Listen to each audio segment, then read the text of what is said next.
Liturgia de la palabra en el miércoles de la tercera semana de Pascua. Reflexión de la primera lectura. Libro de los Hechos de los Apóstoles, capítulo 8, versículos del 1 al 8. Saulo aprobaba la muerte de Esteban. Aquel día se desató una gran persecución contra la iglesia de Jerusalén.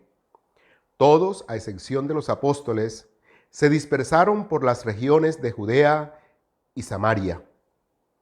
Unos hombres piadosos sepultaron a Esteban e hicieron gran duelo por él. Entre tanto, Saulo hacía estragos en la iglesia. Entraba por las casas, se llevaba por la fuerza a hombres y mujeres y los metía en la cárcel. Los que se habían dispersado iban por todas partes anunciando la buena nueva de la palabra. Felipe bajó a una ciudad de Samaria y les predicaba a Cristo. La gente escuchaba con atención y con un mismo espíritu lo que decía Felipe, porque le oían y veían las señales que realizaba, pues de muchos posesos salían los espíritus inmundos, dando grandes voces, y muchos paralíticos y cojos quedaron curados. Y hubo una gran alegría en aquella ciudad. Palabra de Dios. Conecta este capítulo 8 con el suceso inmediatamente anterior de la muerte del diácono Esteban. Vámonos con la lectura versículo a versículo para dejarnos tocar del Espíritu en esta palabra que estamos siguiendo en estas semanas del tiempo de la Pascua. Versículo 1. Saulo aprobaba la muerte de Esteban.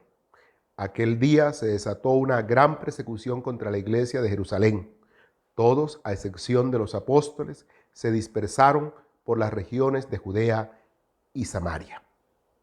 Este nombre es muy importante, Saulo, un hombre joven de origen judío, natural de Tarso, formado en la ley de Moisés y animado un celo por las tradiciones de su pueblo, como lo reconocerá más tarde cuando ya no sea Saulo, sino Pablo. Se destaca que Saulo aprobaba la muerte de Esteban, lo que señala que estaba alineado con el pensamiento judío que rechazaba a los cristianos. Este pensamiento de aprobación se convertirá luego en compromiso con la persecución y detención de los discípulos. Pero no nos apresuremos a juzgar a Saulo. Él actuaba como cualquiera de nosotros, convencido de sus ideas. Consideraba que obraba bien, que incluso honraba a Dios. No escuchamos y visto, y hasta nosotros mismos lo hacemos, que desconfiamos y perseguimos a quienes en la iglesia o fuera de ella proponen cosas que se salen de los parámetros conocidos y los controles institucionales. ¿No somos testigos de cuántos en la misma iglesia miran con extrañeza y descalifican al mismo Papa por algunas posiciones fuera de lo convencional, pero ajustadas a las exigencias del Evangelio? Como Saulo, también podemos estar sinceramente equivocados, ser legalmente injustos y piadosamente crueles. Pero ¿saben? Lo grandioso de estos acontecimientos es el control que Dios tiene. Al momento de morir, Esteban oró por sus perseguidores y verdugos cuando dijo: Señor, no les tengas en cuenta este pecado. Y esa oración también fue por Saulo. Con razón, luego diría San Agustín: Stephanus non oracem ecclesiam, Paulum non haberet, que traduce más o menos: si Esteban no hubiera orado, la iglesia no habría tenido a Pablo. Ya todos conocemos lo que llegó a ser Pablo para la iglesia. Bueno, y que Dios escribe derecho en renglones torcidos es indiscutible. Dice que a la muerte de Esteban se desató una fuerte persecución contra la iglesia de Jerusalén. En ese momento no existía ninguna otra iglesia que la de Jerusalén, así que llama la atención esta precisión. Aunque no entraré en detalles, se los dejo a su curiosidad. Todos se dispersaron, pero precisa que en este todos no están incluidos los apóstoles. Esto hace suponer que la persecución es contra los cristianos de habla griega, que ya mostraban un claro distanciamiento del templo, la enseñanza tradicional de la ley y la experiencia de Dios. Las tres acusaciones que realizaron contra Esteban y justificaron su muerte. Los apóstoles que representan a la facción más cercana al judaísmo tradicional, no aparecen aún como una grave amenaza. Tal vez esto les permite quedarse y continuar su actividad, como se verá más tarde en el libro de los Hechos. Esta dispersión a causa de la persecución permitirá que se cumpla la voluntad expresada por el Señor cuando les anunció que recibirían el Espíritu Santo y serían sus testigos, empezando por Jerusalén, pasando por Samaria y hasta los confines de la tierra. Ninguno de ellos imaginó que sería de esta manera, ni que este hecho precipitaría la misión hacia los gentiles. Pero recuerda, Dios tiene el control y muchas veces usa lo adverso que pasa para provocar la realización de sus planes. Ahora, sin duda, nosotros muchas veces necesitamos ese empujón que de otro modo nos mantendría estancados en la misión. Y a propósito de empujones, cuenta una historia que un hombre muy rico quiso hacer un recorrido con sus empleados por sus empresas y de esta manera mostrarles cómo con su esfuerzo y dedicación lo había logrado. Pero quiso acentuar que se requiere también capacidad de riesgo para superar los miedos y la indecisión. Es así como llegan al último sitio y era una enorme piscina y les dice: quiero compartir con uno de ustedes la mitad de mi fortuna. Aquel que atraviese esta piscina llena de cocodrilos será el ganador. No había terminado de hablar cuando uno se tiró al agua y a toda prisa nadó hasta la otra orilla. El hombre rico y sus compañeros lo felicitaban por su valor, por tomarse ese riesgo.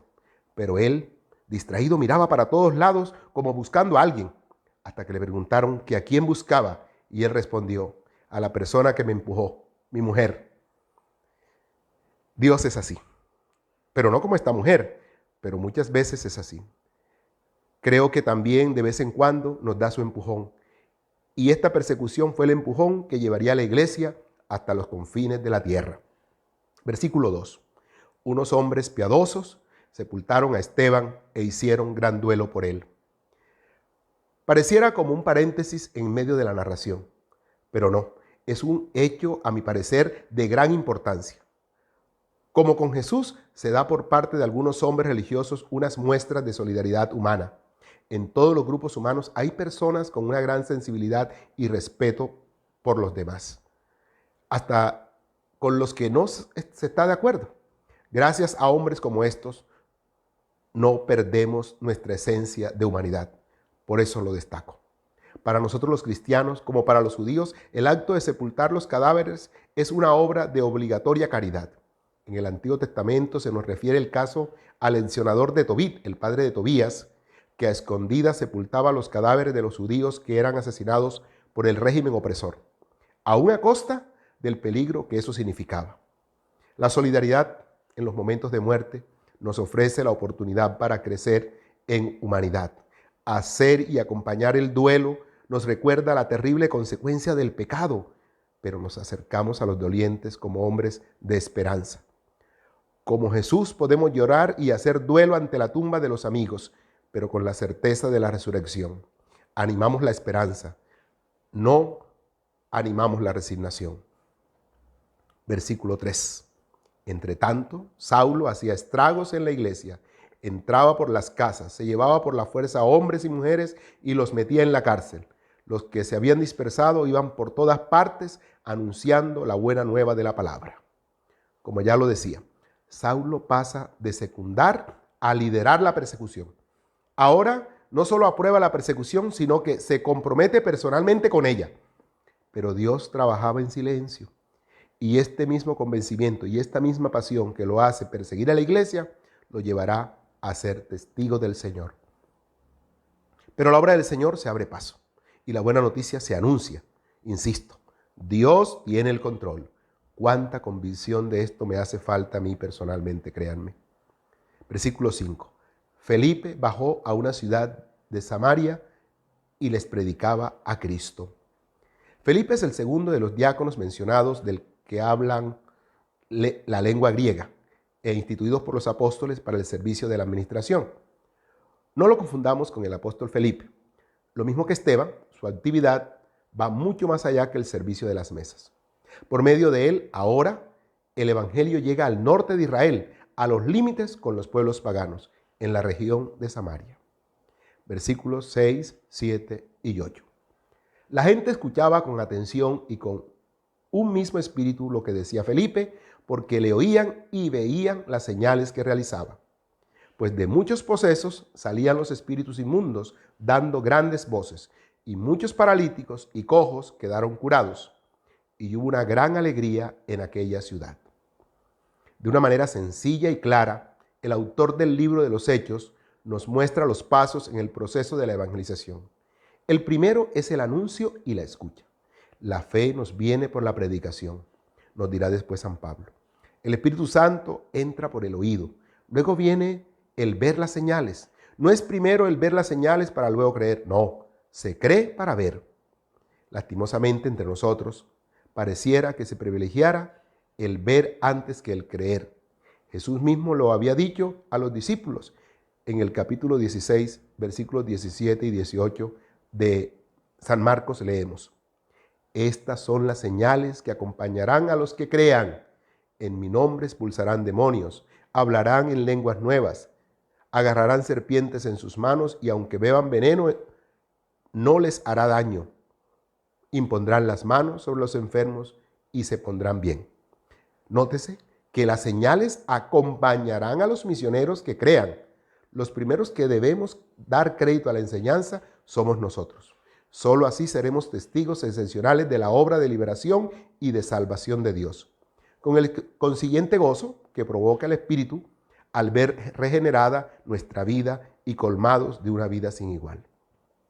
Mis hermanos, en verdad, Dios no abandona a la iglesia, ni a ninguno de los que ha salvado. Dios no te abandona, Dios no me abandona. La obra de la salvación inaugurada por la resurrección de Jesús de entre los muertos continúa aún hoy en el mundo, en ti, en mí, en tantos hermanos necesitados. Y hace Pascua por caminos insospechados y sorprendentes. Ánimo, Dios tiene el control. Dios te bendiga, Dios los bendiga.